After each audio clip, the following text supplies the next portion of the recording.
Hé hé. Voilà comment la RDC est saignée par ses propres fils, des pères et des mères. Si vous êtes fonctionnaire de l'État, vous travaillez dans la fonction publique, vous êtes privé de votre salaire pendant des mois et des mois. Venez écouter, venez voir comment, comment ces gens vous appauvrissent. Et c'est nos propres frères.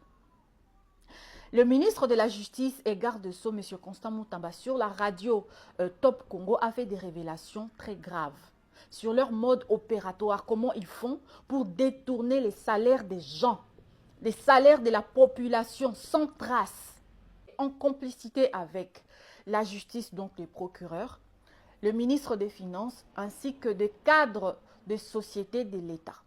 Donc, un individu va se présenter avec son entreprise privée. Ils vont monter un dossier et porter plainte contre l'entreprise de l'État.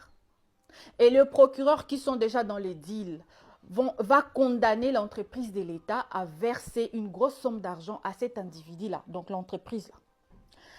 Et le compte de l'entreprise de l'État sera sous séquestre. Et comme l'entreprise n'a pas cette somme d'argent pour rembourser sa dette, et à chaque fois, l'État va injecter de l'argent pour payer les salaires des fonctionnaires, cet argent sera automatiquement sous ses comptes séquestres et sera directement versé dans le compte de cet individu pour rembourser la dette de la condamnation. Et c'est ainsi que ces gens détournent les salaires des familles, privent des familles.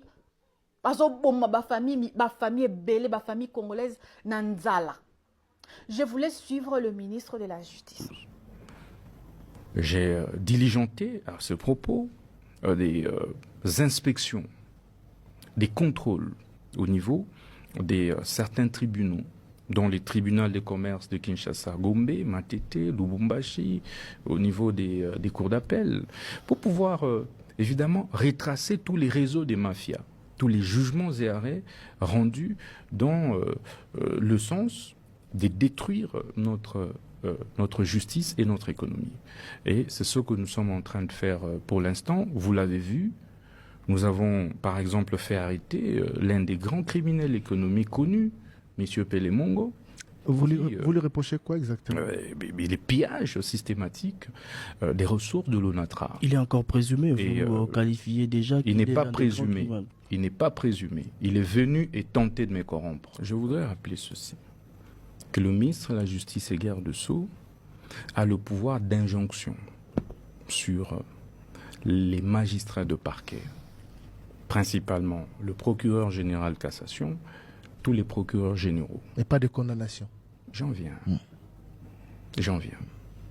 À partir du moment où il y a des faits avérés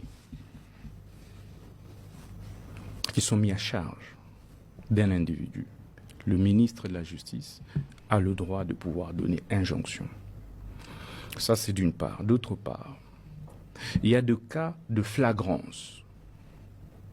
Lorsque vous vous rendez compte qu'un citoyen vient au bureau du ministre et lui dit que je suis venu pour que vous puissiez intervenir pour moi dans l'exécution d'une décision de justice qui condamne l'ONATRA à 43 millions de dollars.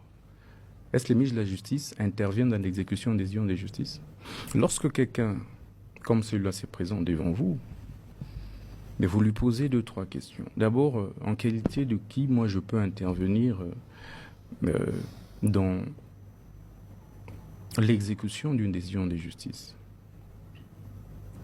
Il faut passer par les services appropriés. Et 2, la créance est partie de quel montant? Quelle est l'origine de la créance? Comment on en arrive à 43 millions pour une entreprise publique en difficulté? Et vous qui venez, avez-vous déjà perçu quelque chose de l'entreprise ou pas? Donc vous partez d'une créance initiale encore fabriquée de 200 000 dollars, vous en arrivez à 2 500 000 et l'entreprise vous paye quand même les 2 500 000. Vous dites non, ça ne suffit pas, parce que vous aviez payé ça dans un mauvais compte. L'entreprise vous paye encore. 2,5 millions. Donc vous en arrivez à plus de 5 millions de dollars pour une entreprise en difficulté. Et les agents ne sont pas payés. Vous dites non, ça ne suffit pas. Il faut que cette entreprise ONATRA me paye encore 43 millions de dollars. Et vous faites bloquer les comptes de cette entreprise. Vous allez à la BCDC Equity, où vous négociez avec certains responsables, évidemment, pas de la BCDC, mais d'ailleurs, et vous arrivez à obtenir déjà la promesse pour vous faire payer plus de 12 millions de dollars. Au moment où cette entreprise est en difficulté, et c'est l'État qui doit encore payer, je veux dire, 10 millions de dollars pour les agents. L'opération qui était en cours, vous attendiez ça pour pouvoir les piquer du compte de cette entreprise.